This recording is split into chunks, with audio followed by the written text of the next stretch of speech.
দীর্ঘদিন থেকে নদী ভাঙলেও কারো নজরে আসেনি গাইবান্ধার সুন্দরগঞ্জ উপজেলার শ্রীপুর ইউনিয়নের ফুলমিয়ার বাজারের পূর্ব পাশের এলাকাটি। 2019 সাল থেকে অনেকবার দীর্ঘ আন্দোলন করলেও আলোর মুখ দেখেনি এই এলাকার লোকজন। তীব্র ভাঙনের ফলে এলাকার হাজার হাজার জমি প্রায় নদীগর্ভে বিলীন, ফলে এখানকার মানুষজন নানামুখী সমস্যায় জর্জরিত। তিস্তা নদী ভাঙন কবলিত এলাকায় দাঁড়িয়ে আমরা আছি। এটা আমার এলাকা।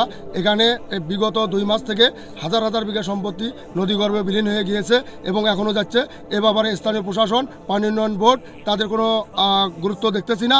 সেই সাথে দেশের অনেক কিছু পরিবর্তন হয়েছে, দেশের সরকার পরিবর্তন হয়ে নতুন অন্তর্বর্তীকালীন সরকার হয়েছে, কিন্তু সকলের ভাগ্যের চাকা পরিবর্তন হলেও আমাদের অসহায় মানুষগুলোর আমাদের পাশে কেউ নেই। আমাদের পরিবর্তন হয়নি, আমরা এখনও অসহায় আছি। আমাদের পাশে দাঁড়ানোর মতো আসলে কেউ নাই। তো আমি চাচ্ছি যে যাতে দ্রুত প্রশাসনের মাধ্যমে যে আমাদের এই নদী ভাঙন রোধে দ্রুত ব্যবস্থা করা হয়, সেই সাথে আমাদের অসহায় মানুষগুলোর পাশে দাঁড়িয়ে আমাদের ভাগ্যের চাকা পরিবর্তনের জন্য কাজ করা হয়। এ ব্যাপারে আমি বাংলাদেশ সরকারের প্রধান, অন্তর্বর্তীকালীন সরকারের প্রধান উপদেষ্টা থেকে শুরু করে পানি উন্নয়ন বোর্ডের সকল কর্মকর্তা দৃষ্টি আকর্ষণ করছি এবং পানি প্রকৌশলী এবং পানি সম্পদ মন্ত্রণালয়ের উপদেষ্টাধীন দায়িত্ব আছে, তারও সুদৃষ্টি আকর্ষণ করছি যে আমাদের এই অসহায় মানুষগুলোর পাশে এসে দাঁড়িয়ে দ্রুত নদী ভাঙন রোধে আপনারা ব্যবস্থা গ্রহণ করবেন।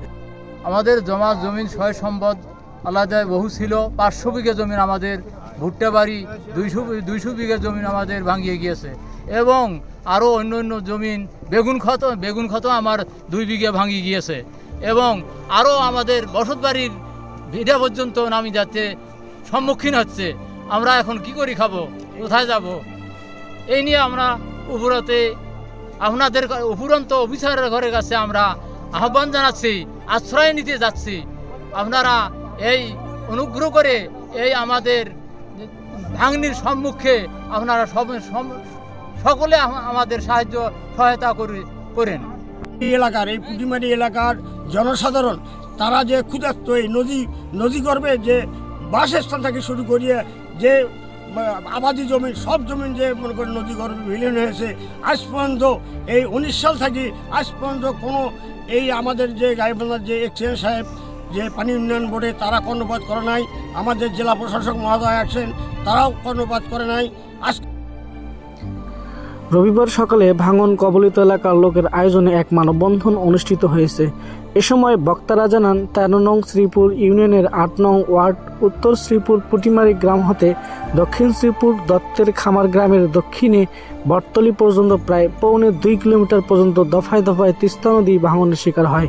দীর্ঘদিন থেকে ভাঙন নিয়ে নানামুখী কর্মসূচি পালন করলেও আজ অবধি কোনো ভাঙন রোধে নেওয়া হয়নি কোনো স্থায়ী পদক্ষেপ। আর কতদিন এমন ভাঙন কষ্ট কাঁধে নিয়ে বয়ে বেড়াবে এখানকার লোকজন? তবে দ্রুত এই ভাঙন রোধে কার্যকরী পদক্ষেপ গ্রহণ না করা হলে কঠোর আন্দোলনের হুঁশিয়ারি দেন এখানকার লোকজন। মানববন্ধনে বক্তব্য রাখেন সাবেক সুন্দরগঞ্জ উপজেলার চেয়ারম্যান ও নায়েবে আমির গাইবান্ধা জেলা শাখার মাজেদুর রহমান মাজেদ, শ্রীপুর ইউনিয়নের বিএনপি সভাপতি শাহাদাত হোসেন সেলিম, সাধারণ সম্পাদক সামিউল ইসলাম টিটন, বিশিষ্ট সমাজসেবক জাহিদুল ইসলাম জাহিদ, সাবেক ইউপি সদস্য আসাদুজ্জামান আলম সহ আরও অনেকে। মানববন্ধন শেষে স্থানীয় নেতৃবৃন্দ গাইবান্ধা পানি উন্নয়ন বোর্ডের নির্বাহী প্রকৌশলী হাফিজুল হকের সাথে যোগাযোগ করলে বিকেলে তিনি নদী ভাঙন কবলিত স্থান পরিদর্শনপূর্বক ভাঙন রোধকল্পে তার সহায়তার আশ্বাস দেন স্থানীয়দের। এ সময় উপস্থিত ছিলেন গাইবান্ধা পানি উন্নয়ন বোর্ডের উপবিভাগীয় প্রকৌশলী আবু সাইম শাফিউল ইসলাম, উপসহকারী প্রকৌশলী মোহন সহ আরও অনেকে। মাইদুল ইসলাম, রংপুর ব্যুরো, জয় জয়কাল।